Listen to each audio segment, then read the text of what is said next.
Bien le bonjour et bienvenue dans cette nouvelle vidéo Vlogmas numéro 12.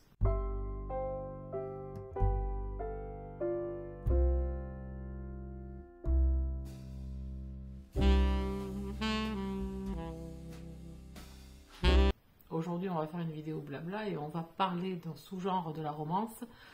Alors c'est peut-être pas le moment avec tout ce qui se passe sur les réseaux, mais on va quand même en parler parce que c'est une vidéo que je voulais absolument faire pendant les Vlogmas. Ça faisait déjà un moment que je voulais vous faire ce type de vidéo pour vous en parler un petit peu, vous donner un peu les tenants et les aboutissants de ce sous-genre qui est souvent critiqué sans forcément trop savoir qu'est-ce que vous allez trouver dedans. Donc on va essayer de déplucher tout ça. Toujours pareil, je vais essayer de faire une vidéo pas trop longue. Et de toute façon, pendant les 3 prochains jours-là, il y aura un fil conducteur sur ce sous-genre qu'est la dark romance. Donc aujourd'hui, l'explication générale avec peut-être quelques petits tips de ce que vous pouvez retrouver dans ce que moi j'ai lu aujourd'hui. Loin de moi l'idée de vous dire que j'ai tout lu, loin de moi vraiment, parce qu'il reste encore plein de dark romance à découvrir.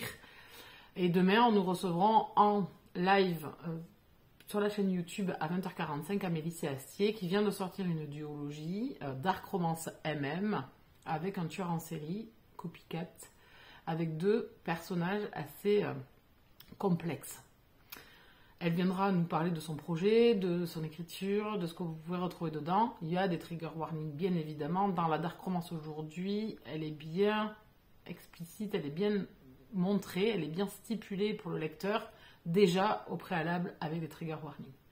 Donc je trouve que par rapport à d'autres genres qui abordent des fois de la violence psychologique, physique, là au moins la dark romance elle vous aide. Alors oui il y a de la romance, mais au moins il y a aussi le fait de retrouver peut-être des choses qui vont vous heurter, que l'on ne retrouve pas forcément dans d'autres lectures qui sont le seinen, dans les mangas, le yaoi, le hentai, le thriller, voilà. Il y a plein de... la fantasy, la dark fantasy, voilà. Donc aujourd'hui, quand même, je trouve que c'est bien estampillé. Ça, c'est une autre discussion, bien évidemment. Donc on va recevoir Amélie qui va venir nous parler de cette duologie de Deadly Funeral. Donc là, voici donc les couvertures. C'est à 22h45 sur la chaîne. N'hésitez pas à venir. Pour moi, je l'estampille au romantique thriller. Il y a tout dedans. Romantique parce qu'il va y avoir une relation et thriller parce qu'on aborde voilà, de la violence dans cette histoire. Et puis on se retrouvera le lendemain pour quelques recommandations de dark romance que j'ai lu et que j'ai adoré et que j'ai envie de partager avec vous. Voilà, on va rester sur ce fil conducteur comme on a fait pour l'audio-livre. Aujourd'hui, c'est la dark romance. La dark romance, c'est quoi? Alors, je ne vais pas, moi, vous donner mon vocabulaire. Je vais prendre ce que j'ai trouvé sur Internet qui me parle vraiment sur ce genre-là et ce que vous pouvez y trouver dedans. Donc, au début, la dark romance est sortie en France, à peu près, en 2014-2015, pour les premiers. Captive in the Dark, etc. Ensuite, l'épée de Douglas, etc. Il y a eu pas mal on a dérivé de la romance érotique vers ce genre-là. Après la sortie du New Adult, on a eu la dark romance qui est arrivée d'abord aux États-Unis et qui est après est venue chez nous.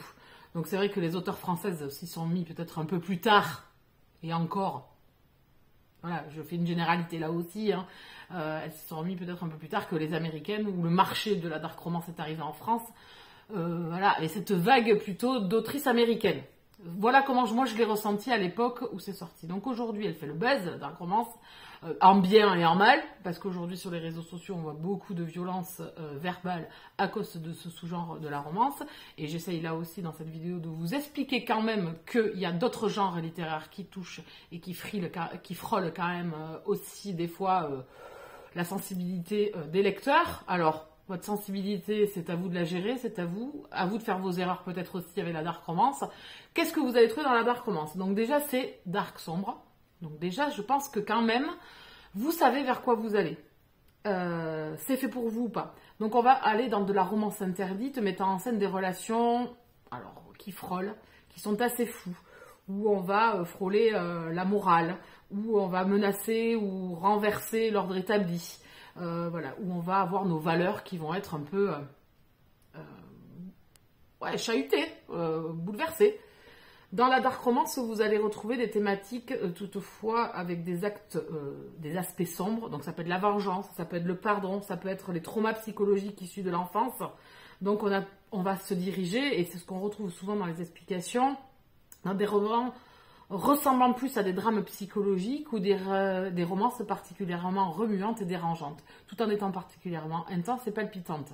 Voilà, alors oui, vous allez avoir une romance, mais elle peut toucher sans avoir un dominant et un soumis, sans avoir voilà, le mâle et la femelle qui va être la soumise et qui va faire tout ce qu'il veut et qu'elle va subir.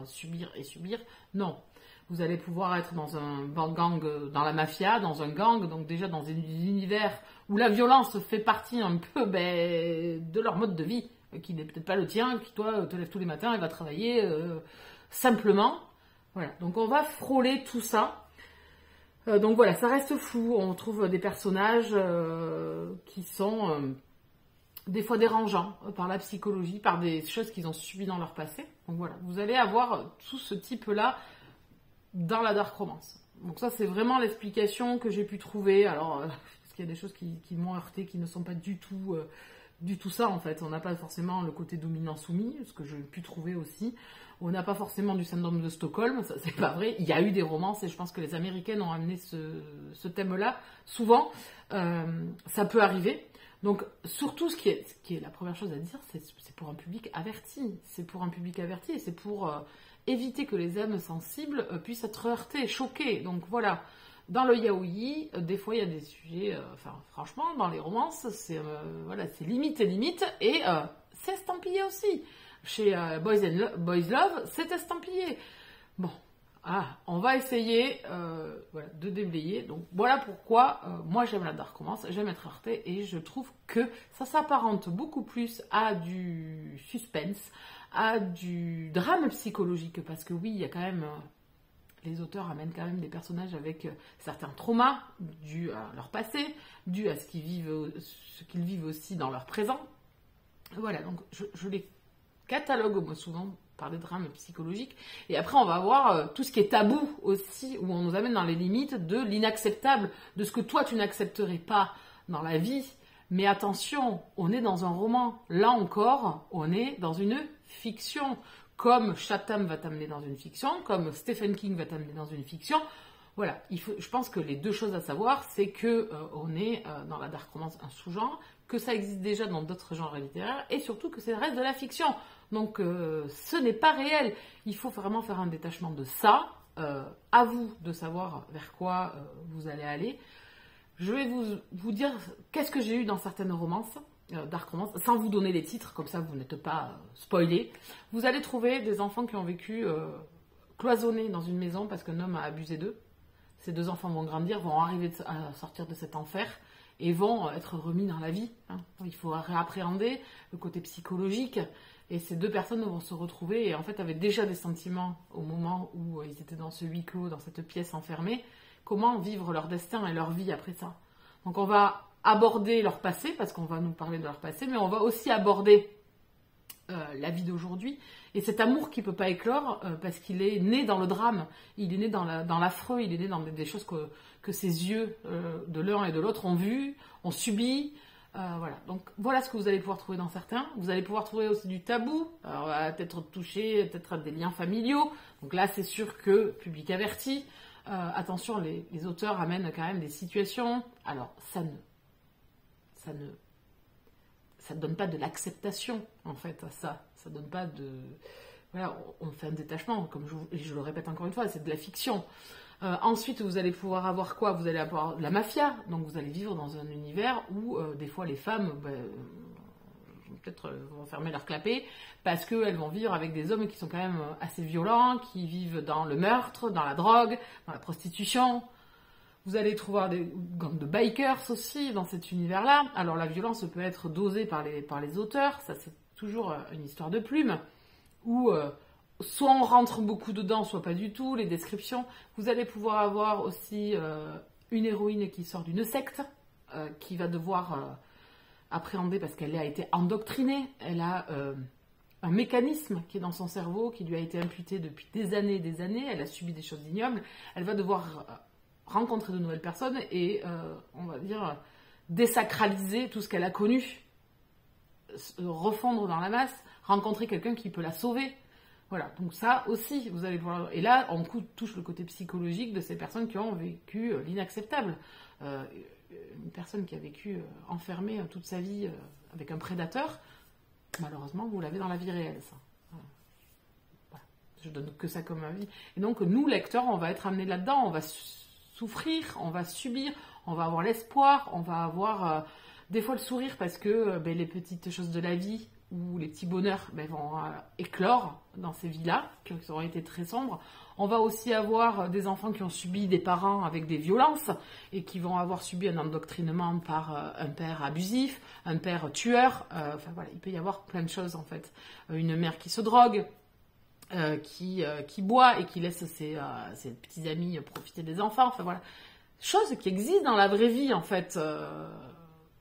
Alors ça n'excuse pas, mais je pense que les auteurs s'appuient sur des faits qui existent vraiment pour essayer de nous amener un espoir, une lumière, un bonheur dans ces histoires, de nous amener un récit de thriller aussi, où il peut y avoir un enquêteur qui va essayer de partir sur les traces d'un tueur en série, avec un premier suspect qui a un lien avec un ancien tueur en série. Est-ce que c'est lui le nouveau tueur?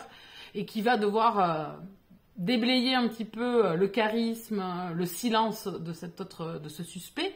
Est-il vraiment le tueur ou pas?